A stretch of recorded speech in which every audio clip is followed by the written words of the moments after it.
Thank you very much, Dr. Rajan, the Dean, Professor Mahesh, my fellow dignitaries on the stage, all the participants of what I assume has been a very enlightening and thought-provoking event with so many presentations. 90, did you say 91? Something? 81. I'm reminded of my days at academic institutions like this, which I had the great luxury of staying on as a graduate student on and off into my 30s. And I remember how much knowledge and how much insight one can get just sitting in a room like this when the best minds come here to talk to us. So I'm a bit envious of all the value you must have got in the last 3 years while people like me were doing mundane work on a day-to-day basis. But I'm happy to be a small part of this function, and I first thank you for inviting me to be here. I'm also happy to note this half of the equation is actually more robust than I thought. I have been as a visitor to the IIT Madras Research Park, which the government of Tamil Nadu has some stake in because of the land. And Professor Junjanola has invited me a couple of times, and then there have been other events and so forth. And every time I've been there, I've said, I think is the best kind of incubation and innovation system that I've seen in India. In fact, it's as good as anything I've seen anywhere in the world. And the reason I say that is that the attitude of the people who work there is that you are limited only by your own abilities and your own work ethic and what you're willing to put in. And if you do that, anything is possible. That's the kind of ecosystem that really creates value and that drives innovation and drives value to the society in which it exists. And it's very rare to create that, and it's harder to foster that across generations of administration and companies that will come and go.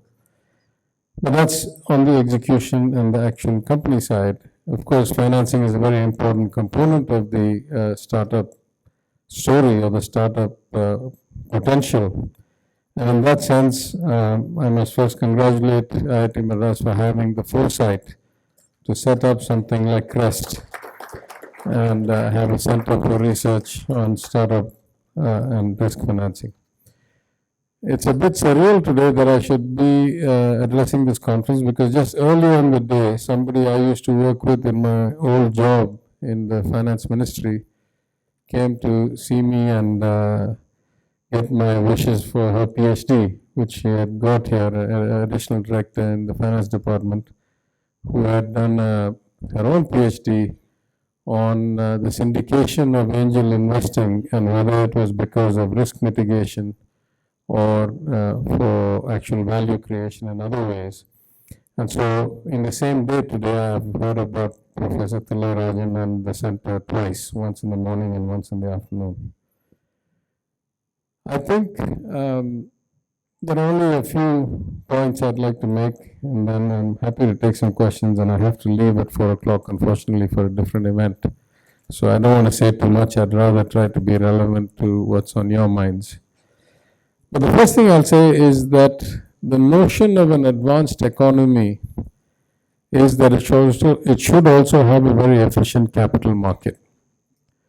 And if I take the United States, where I spent 20 years as an example, there was every kind of risk-return profile available in the investment community and therefore available to entrepreneurs and businesses and governments and real estate developers, and any kind of capital was available to finance any kind of risk. Let me explain in a different way. In the startup space, there were hundreds of billions of dollars available at the angel investing level, a little bit further in the kind of early stage, a little bit more in the late stage, even more in the mezzanine, because the risk kept reducing, and so the amount of capital allocated kept getting bigger. But even at the angel investing stage, there were probably hundreds of billions of dollars available. The same way in the markets, if you looked at fixed income markets, where I spent much of my career, there were trillions of dollars of short-term funding that managed every day in the liquidity of commercial paper and money markets, and then slightly less liquidity because there's greater risk in things like medium-term notes, slightly less liquidity because there's greater risk in 3-year and 5-year bonds, and then all the way to 30-year bonds. So at every level of risk and return, there was lots of capital with sophisticated investors and sophisticated investment managers who allocated capital across the spectrum in a way that made the market efficient. And by market efficient, I mean for every kind of startup at every stage in its life cycle, there was going to be some pool of money available. These things greatly accelerate innovation, greatly accelerate value creation, and therefore growth, job creation, etc. In India, we haven't had that historically. In India, we have had a relatively liquid, though in my opinion, still very inefficient, mathematically provable, very inefficient equity market, a much less functional fixed income or debt security market, because of structural problems around resolution of bankruptcies and so forth, and a very, very still, in my opinion, nascent market for the financing of startups and risk in the innovation ecosystem. So it's even more important, I think, that such initiatives are set up in institutions like IIT Madras, which are going to be the source of a large proportion of such startups and such innovation, and also that they have a role to play in being relatively neutral curators of information. When you have a slightly dysfunctional or slightly inefficient market, the evidence of that is information breakdown. That is, there's not 100% transparency to all investors, where is the money or where is the startup, and there's not enough transparency to all startups who are the investors.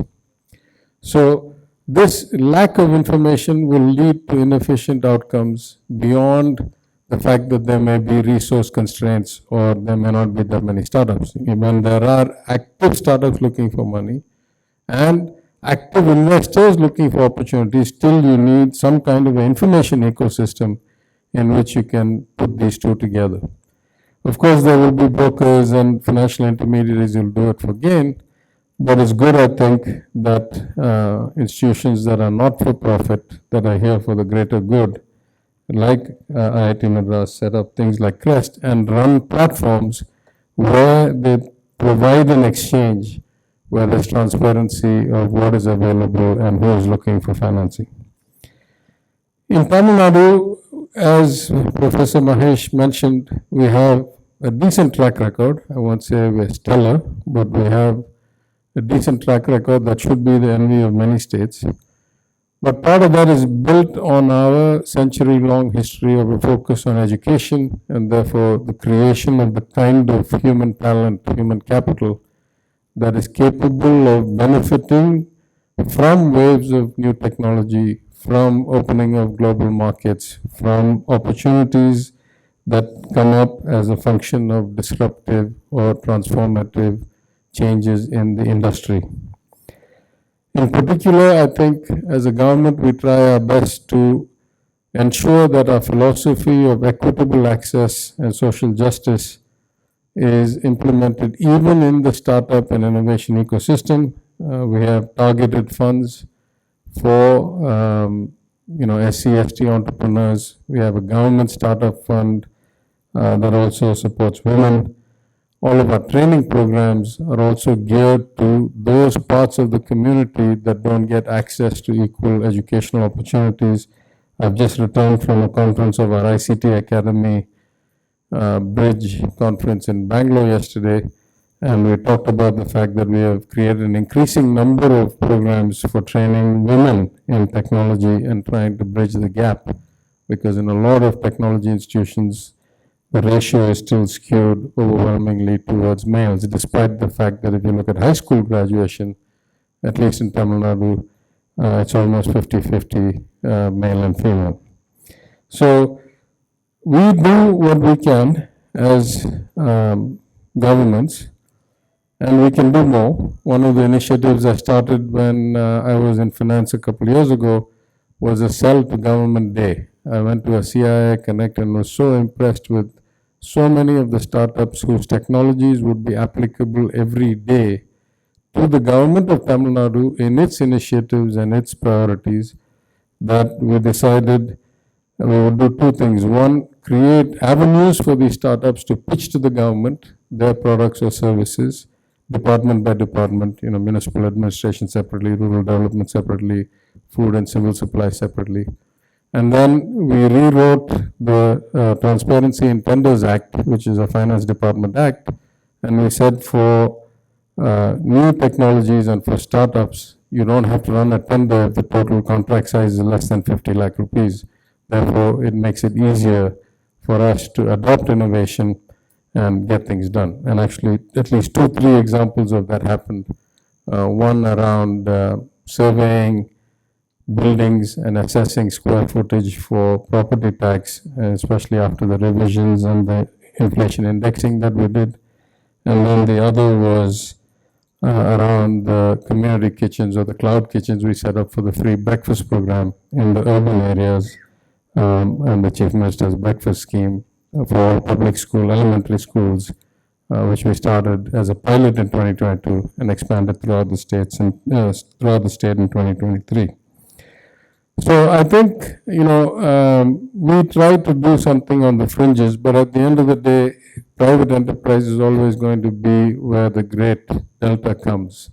Governments can be facilitators, governments can make it easier, governments can provide subsidies, governments can help with incubation. In our department, in the IT department, we've started a IT&T hub, which is based in Anna University campus right now. And we're slowly expanding it, and we're getting different kinds of facilities and shared platforms for the startups we'll incubate. I've also just returned from a trip last month to Australia, where I signed an agreement with the state of Western Australia, which, as some of you may know, has a lot of capital and a deep shortage of skilled labor, deep shortage of labor in general, but also skilled labor and IT professionals. So we've signed an agreement where we're going to try and work together to bridge that gap, where we can bring a lot of people to bear, and they can help us in terms of long-term capital as well as risk capital, which they have an excess of because they have a very mineral-rich economy. For example, their economy is roughly the same as our economy, about 320 billion US dollars. But we have about 8 crore people, and they have about 25 lakh people. So they have a per capita income and a pension base that is, huge relative to us. I hope at this conference there was a lot of networking between the sources of capital. Some of them I see here, the entrepreneurs, many of the young people who will have great ideas. I think in the world we're in today, the technology field, at least the information technology field, is going through a seismic shift with almost unlimited access to data collection, data storage, and processing capabilities on demand through the cloud. You have limitless potential in AI, in deep tech, and I think this is a good time for people to think way out of the box. Because the market and the products and the revenues, let's say 5 years from now, are going to look completely different from what they looked 5 years ago, or relatively even today. Tamil Nadu has a relatively good ecosystem. Of course, the crown jewel of which I would say is both the IIT Madras Research Park of incubators, but we also have many incubators around the state. In fact, I think we have the highest number of incubators of any state. We have the great luxury of being the most urbanized state in the country. Roughly 50% of the population lives in urban areas, and we have many tier 2 cities that are 1 million, 1.5 million plus that can create that center of gravity and a talent pool that encourages both a collection of innovators to come together, but also a reasonable local market to try and get some economic validation of the model. I think it also helps that we have relatively good infrastructure, relatively good connectivity.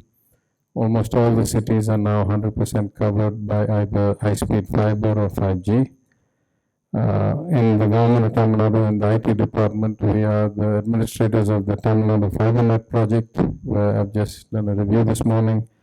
We hope that by this time next year, we will have connected all 12,600 or so villages, gram panchayats in Tamil Nadu with a 100 Mbps fiber network, which we hope will be both social equity as well as the driver of access and innovation throughout the state beyond the tier 2, tier 3 cities. And we hope that will also bring a lot of new ideas and a lot of new thinking, because one of the great things about the age of AI, and I must say this though I date myself, in the late 80s when I was doing my PhD in human-computer interaction, we were studying how to help human beings interact with computers by improving the interface design of computers. So we were still trying to figure out how to make humans adapt better to computers. Right? I think my dissertation thesis was called Individual Differences in Cognitive Processing and the Implications for Computer Interface Design. We're talking about late 80s, early 90s.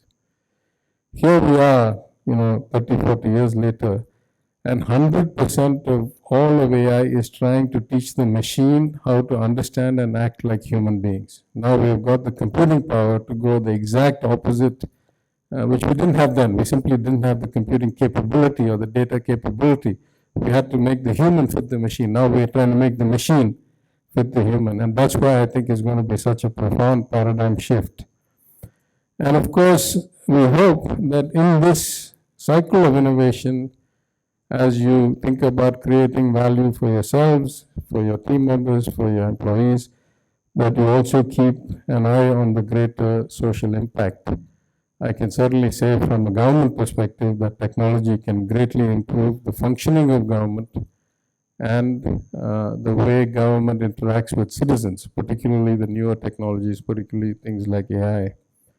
There used to be a professor at the MIT Media Lab when I was a grad student there, not at the Media Lab, I was at the Sloan School, who used to say that his definition of a good interface for communicating information was, will my grandmother in Ohio be able to interact with this and get the information she needs? That was a definition, right?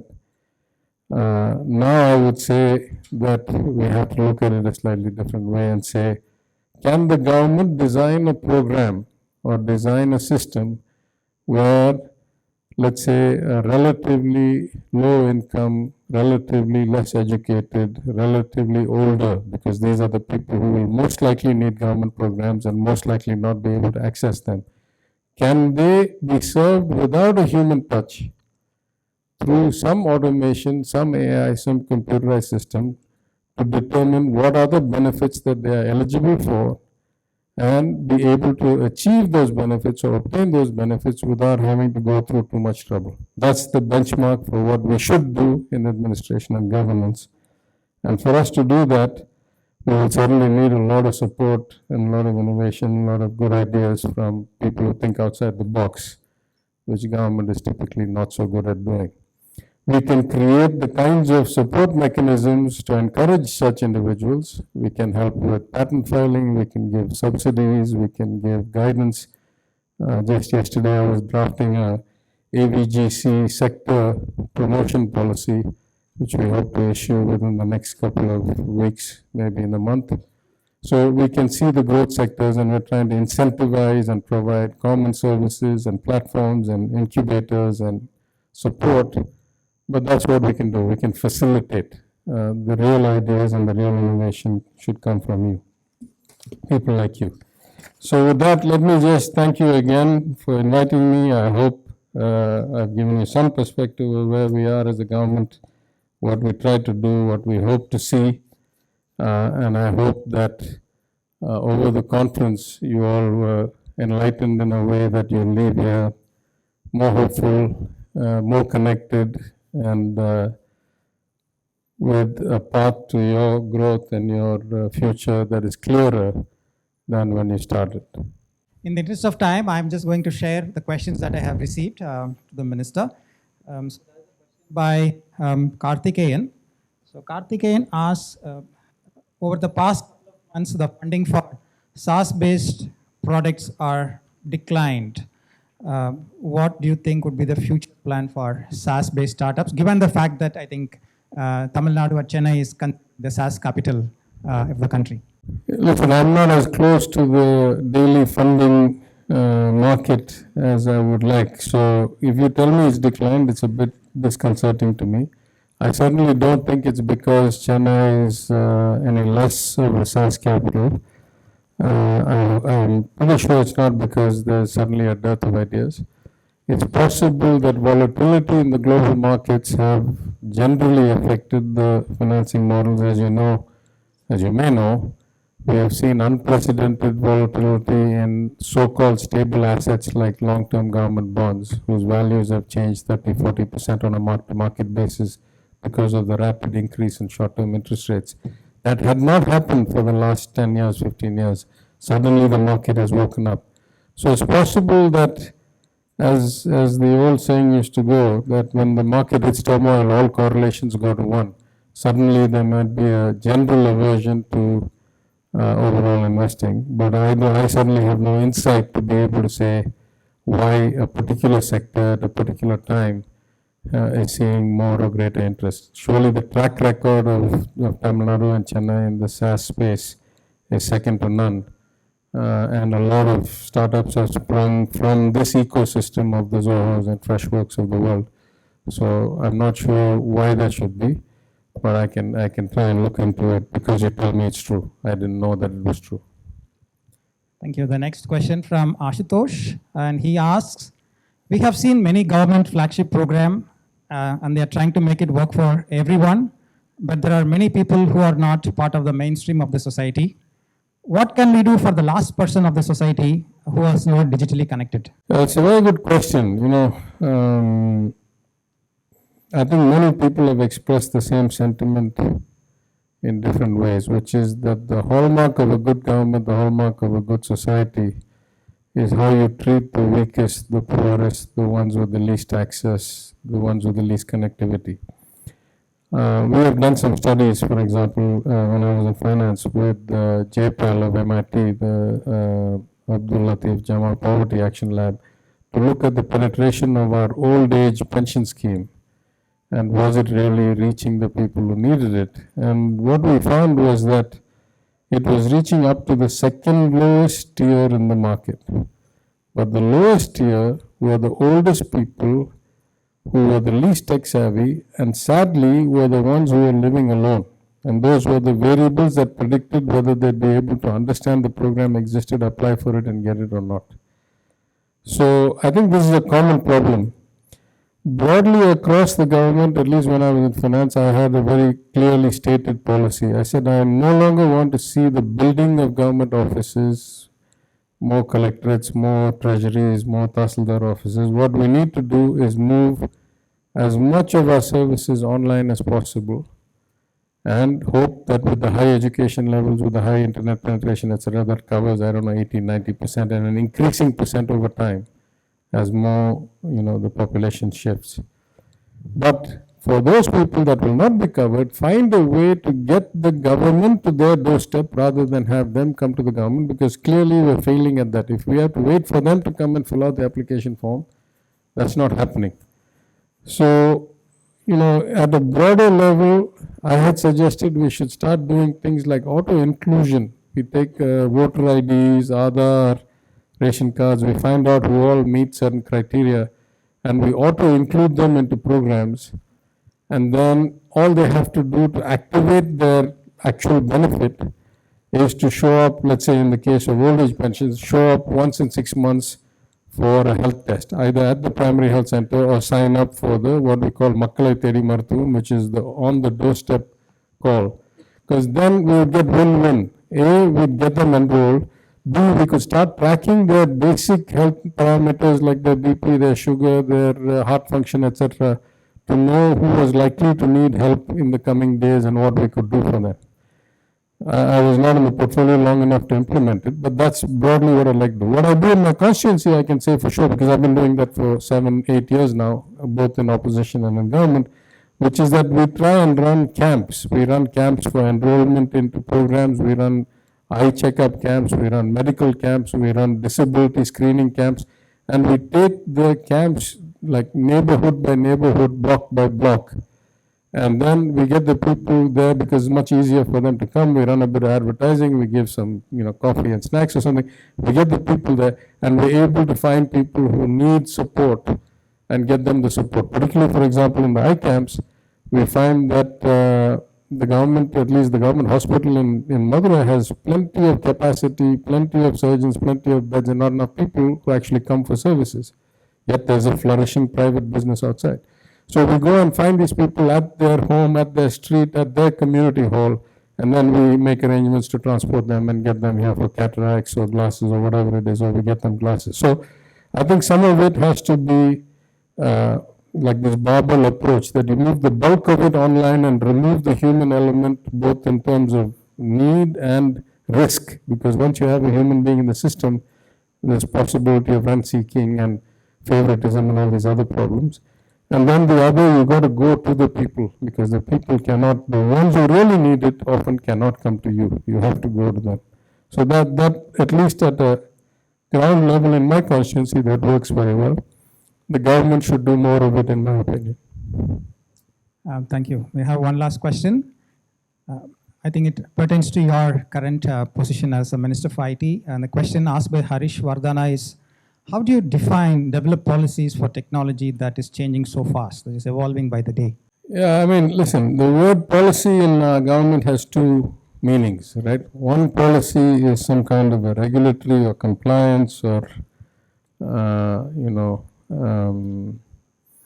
let's say, development framework. And one, we use the word policy to say a bucket of or a basket of subsidies and incentives and promotional support. So it depends which policy you talk about. The latter is easier, right? You keep finding which the new sector is, and you try and kind of incentivize that sector. Like, for example, we know that GCC employment headcount has gone up 40% in the last 2 years. So we have now a special incentive package policy for GCCs. We're working on AVGC, which we see as a big booming market. So these incentive packages, when we see the market potential and we see the first kind of green shoots, we try to develop those.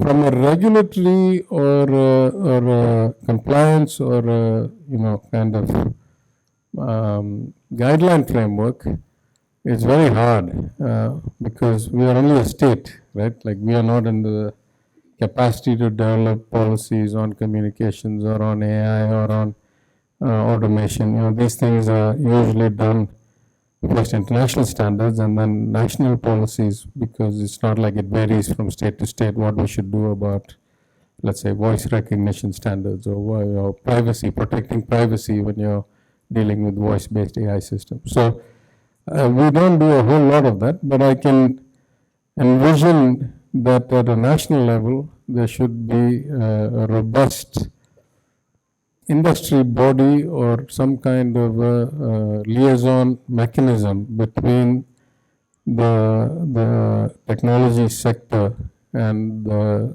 government officials, particularly the IAS officers and the PSU or board or regulatory like TRI or other regulators, executives, that I think should be the forum for it. In the state, to be fair, there's not a lot that we regulate. I mean, a few things like gaming. We have some philosophical issues in that when we regulate that. But broadly speaking, these policies are done international or national and not so much at the state. That's my view. Maybe I'm not as informed. Thank you so much, Honorable Minister. Can we request you to